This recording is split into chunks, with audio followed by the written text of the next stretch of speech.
सभापति महोदय, दो महत्वपूर्ण bill, Jammu and Kashmir reorganisation bill, Jammu and Kashmir reservation amendment bill 2000।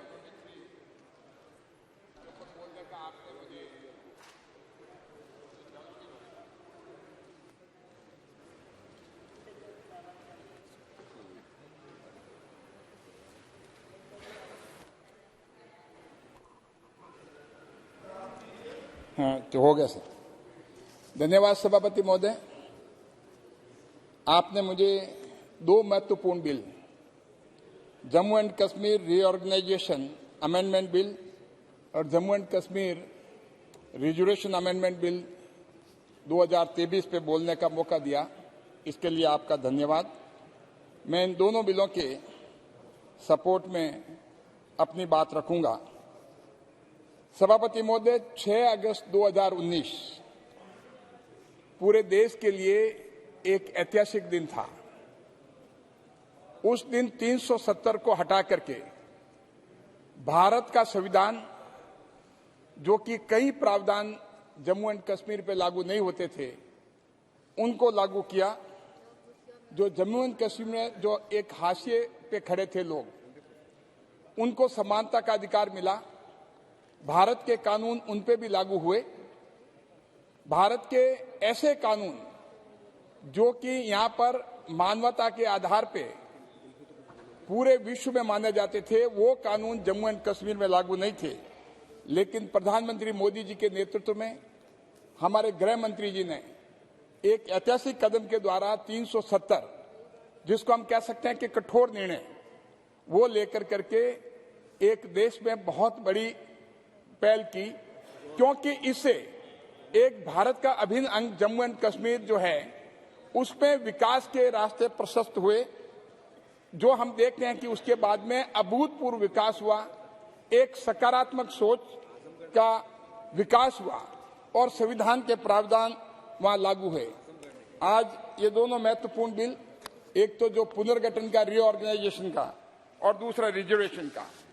जहां तक रीऑर्गेनाइजेशन के बिल की बात करें तो इसमें ऐसे कश्मीरी विस्थापित जो कि वहां से माइग्रेट हुए कई कारणों से, उनके लिए इस बिल में नॉमिनेशन का प्रावधान रखा गया है कि ऐसे पीड़ित लोग जो माइग्रेट हुए हैं, वो भी उसके भी उनके राजनीतिक की, उनकी अपनी सोच के लिए, उनके विचार के लिए, उनके लिए 3 सीटों का प्रावधान रखा गया है, 2 का रखा गया है। उसमें एक महिला और एक दूसरा हो सकता है। और पाक ऑक्युपाइड कश्मीर से डिस्प्लेस के लिए एक नॉमिनेशन का रखा गया है। तो इसके साथ साथ पहली बार जो पूरे देश में शेड्यूल्ड ट्राइब्स के लिए रिजर्वेशन था, लेकिन जम्मू एंड कश्मीर में शेड्यूल्ड ट्राइब्स की जो सीटें हैं, दशकों तक मतलब वहां पर ये हाशिए पे थे, यहां पर प्रावधान नहीं था। जो कांग्रेस के और मेरे विपक्षी साथी जो बोले, लेकिन कभी भी इन्होंने शेड्यूल्ड ट्राइब्स के लिए, अनुसूचित जनजाति के लिए देश आजाद होने के बाद जम्मू एंड कश्मीर के लिए कभी भी इन्होंने चिंता नहीं की। और उनको खड़े होकर के अपनी भूल, इस बात को स्वीकार करना चाहिए कि जम्मू एंड कश्मीर में अनुसूचित जनजाति के साथ लगातार अन्याय हुआ और इनका फायदा जो उनको मिलना था, वो फायदा उनको नहीं मिल पाया। और ये सिचुएशन क्यों आई? क्योंकि हम देखते हैं कि 1989 और 90 के दशक में, उसमें जिस हिसाब से आतंकवाद की वजह से जम्मू एंड कश्मीर के हिंदू, कश्मीरी पंडित और सिख और मुस्लिम लगभग 1,58,976 लोग जो हैं वहां से वो माइग्रेट हुए।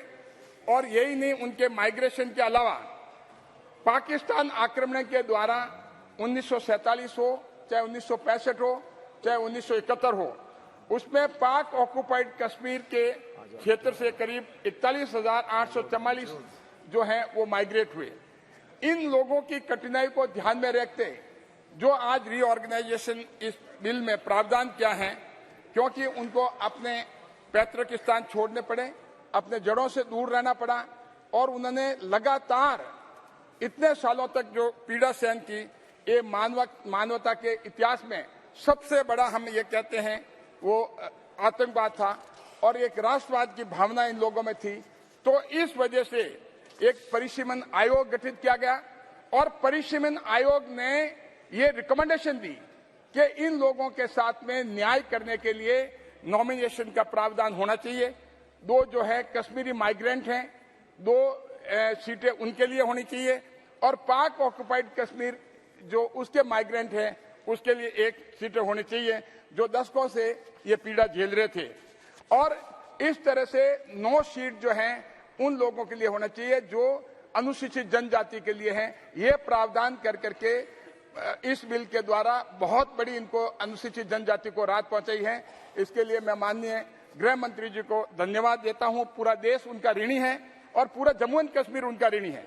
और जहां तक रिजर्वेशन की बात करें, Jammu and Kashmir reservation act जो 2004 है, जिसके द्वारा इस बिल में अमेंडमेंट किया जा रहा है, बिल के द्वारा अमेंडमेंट किया जा रहा है, उसमें अपॉइंटमेंट और एडमिशन का मामला है। तो जहां तक एडमिशन का मामला है वो प्रोफेशनल इंस्टीट्यूशन में है और रिजर्वेशन जो है इस एक्ट के द्वारा 2004 के एक्ट के द्वारा शेड्यूल कास्ट, शेड्यूल ट्राइब्स और social and educationally backward classes के लिए है। और Jammu and Kashmir reorganisation act के द्वारा मैं मानता हूं ये रिजर्वेशन एक्ट जो है अप्लीकेबल है, लेकिन जम्मू एंड कश्मीर की जो विधानसभा है यूनियन टेरिटरी की जो अभी नहीं है, उस वजह से राष्ट्रपति के प्रोक्लेमेशन के द्वारा पार्लियामेंट को पावर है, लेजिस्लेटिव कॉम्पिटेंस है। ये कहना कि पार्लियामेंट को पावर नहीं है और लेजिस्लेटिव कॉम्पिटेंस नहीं है बिल्कुल गलत है। और इसके साथ साथ इसके जो अमेंडमेंट किया जा रहा है वो अंडर सेक्शन में 2 में किया जा रहा है इस अमेंडमेंट बिल के द्वारा। और उसमें सिर्फ और सिर्फ एक कंफ्यूजन है, क्योंकि एक कंफ्यूजन ऐसा बना हुआ था, उसमें weak and under privilege classes ये वर्ड यूज था सेक्शन 2 में। तो इस कंफ्यूजन को हटाने के लिए एक जनरल पब्लिक में भी कंफ्यूजन था और अथॉरिटी जो सर्टिफिकेट इश्यू करती थी उनके लिए भी कंफ्यूजन था कि weak and under privilege classes हैं, इसका इंटरप्रिटेशन क्या दिया जाए। तो इसको हमने इसमें बिल के द्वारा ये रिकमेंडेशन जो है, बेसिकली इसमें रिकमेंडेशन है social and educationally backward classes commission के द्वारा कि इसको जो है जो इसको पैरिटी पे लाया जाए और अदर बैकवर्ड क्लासेज जो है इसको किया जाए, जिससे कि भारत के संविधान की स्पिरिट के तरह के रूप में हो। अंतिम में मैं बात ये कहना चाहूंगा, जो पहले ये बात बताई गई, 2 बात बताई गई, कॉन्स्टिट्यूशनल कॉम्पिटेंस पार्लियामेंट को नहीं है रीऑर्गेनाइजेशन और इस रिजर्वेशन बिल के लिए। बिल्कुल ये जो स्टेटमेंट जो ऑनरेबल मेंबर ने जो मनीष तिवारी जी ने बताया था ये बिल्कुल गलत है, क्योंकि जहां तक उन्होंने कहा सेक्शन आर्टिकल 3 की बात बताई, आर्टिकल 3 जो है वो सिर्फ और सिर्फ उसमें ये बिल जो है उससे रिलेटेड नहीं है। उसमें आर्टिकल 3 जो है वो formation of new states and alteration of areas, boundaries और नेम्स ऑफ एग्जिस्टिंग स्टेट्स, ये इस बिल का स्कोप नहीं है, इसलिए ये लागू नहीं होता। और उनका कहना कि क्योंकि सुप्रीम कोर्ट में मैटर सब जुडिस है उसकी वैलिडिटी का, रीऑर्गेनाइजेशन एक्ट का, तो अगर वैलिडिटी का है तो पार्लियामेंट जो है, parliament is not precluded, parliament is not powerless, parliament is fully competent and powerful to enact any law. और कोर्ट के द्वारा कहीं किसी तरह का उस बिल को, उस एक्ट को कहीं किसी रूप में स्टे नहीं किया है। और अगर रेस्ट्रिक्शन है पार्लियामेंट में तो सिर्फ और सिर्फ आर्टिकल 121 की है, restriction on discussion in parliament, जो कि ये कहता है कि no discussion shall take place in parliament with respect to the conduct of any जज ऑफ द सुप्रीम कोर्ट और high court in discharge of duty except upon a motion presented and address to the president praying for the removal of the जज और as hereinafter provided. इसके अलावा भारत के संविधान में कहीं ऐसा प्रावधान नहीं है जिससे कि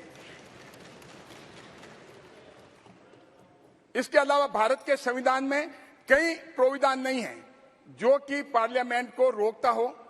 इसलिए पार्लियामेंट भारत के संविधान के तहत फुल्ली कॉम्पिटेंट है to enact the law as per article 3 of the constitution of India and as per article 121 of the constitution of India.